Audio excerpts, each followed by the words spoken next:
Bienvenue à vous et prenons un instant pour regarder autour de nous, surtout chez nous en Afrique. Ce père de famille qui se lève à l'aube, le cœur alourdi par l'incertitude, se posant la question de savoir comment il va nourrir les siens le soir. Lui qui travaille sans relâche, mais dont les efforts semblent toujours insuffisants face aux réalités du quotidien. Cet étudiant diplôme en main qui frappe à toutes les portes. Chaque refus est pour lui une pierre de plus dans le mur du désespoir. Il avait des rêves, des ambitions. Aujourd'hui, il se demande si tout cela avait un sens. Ou cette mère qui compte et recompte ses pièces pour les médicaments de son enfant. Dans son regard, on peut voir la fatigue et l'angoisse. Elle se demande jusqu'où doit-elle aller pour subvenir aux besoins des siens. Et ce jeune, prêt à monter sur une embarcation de fortune, il connaît les risques, mais le désespoir a étouffé sa peur. Dans sa tête, une seule question résonne. Que me reste-t-il à perdre? Mes frères et sœurs, nos sociétés souffrent de maux qui semblent sans remède.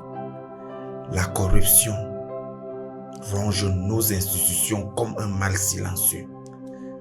Les divisions ethniques fracturent nos communautés, transformant des frères en étrangers. La pression économique écrase les rêves avant même qu'ils n'éclosent. L'injustice omniprésente étouffe l'espoir dans les cœurs. Et puis, il y a ces fléaux venus d'ailleurs. L'homosexualité, la prostitution qui s'installent et détruisent le tissu même de nos valeurs. Face à cette détresse, quelle voix s'offre à nous? Il y a d'abord la résignation. Cette voix intérieure qui murmure à quoi bon lutter. On baisse les bras, on accepte l'inacceptable. Petit à petit, la lumière qui brillait en nous s'éteint. Puis il y a la fuite. Fuir son pays, fuir le chez-soi, au péril de sa vie. Fuir dans les illusions. Cet argent facile du jeu qui promet tout et ne laisse que des ruines. Cet oubli trompeur dans la bouteille, dans la drogue. Mais peut-on vraiment fuir ces problèmes? Ou ne fait-on que les transporter avec soi? Et la troisième voie, hélas trop commune, la compromission. Ce petit pot de vin juste pour faire avancer les choses. Ce produit de contrebande parce que tout le monde le fait. Ce travail malhonnête parce qu'il faut bien survivre. On se ment à soi-même. On minimise. On échange notre dignité, notre paix intérieure, notre relation avec Dieu contre un soulagement qui n'en est pas un. Et le plus tragique dans tout cela, ces voies soi-disant faciles nous perdent toujours. Elles nous volent notre estime de nous-mêmes. Elles piègent nos enfants dans des cycles destructeurs. Elles empoisonnent nos sociétés. Ce gain illicite d'aujourd'hui devient la malédiction de demain.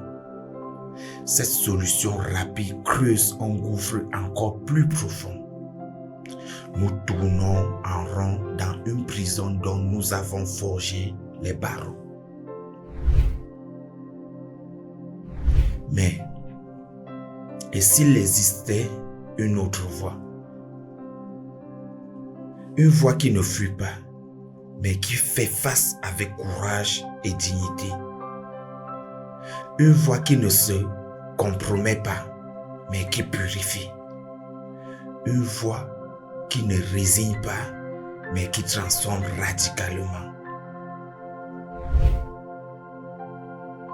Cette voix, mes frères et sœurs, elle nous est offerte en ce moment même, par la miséricorde infinie de Dieu. Elle s'ouvre à nous avec le mois béni de Rajab. Rajab n'est pas une simple date sur le calendrier lunaire. Dans la tradition islamique et particulièrement dans l'enseignement lumineux des Ahlul-Bayt, la famille purifiée du prophète Mohammed, que la paix soit sur eux, Rajab représente bien plus. C'est une porte immense qui s'ouvre sur le champ des possibles divins. On l'appelle le mois d'Allah. Le mois où les portes du repenti, de la miséricorde, des solutions s'ouvrent en grand.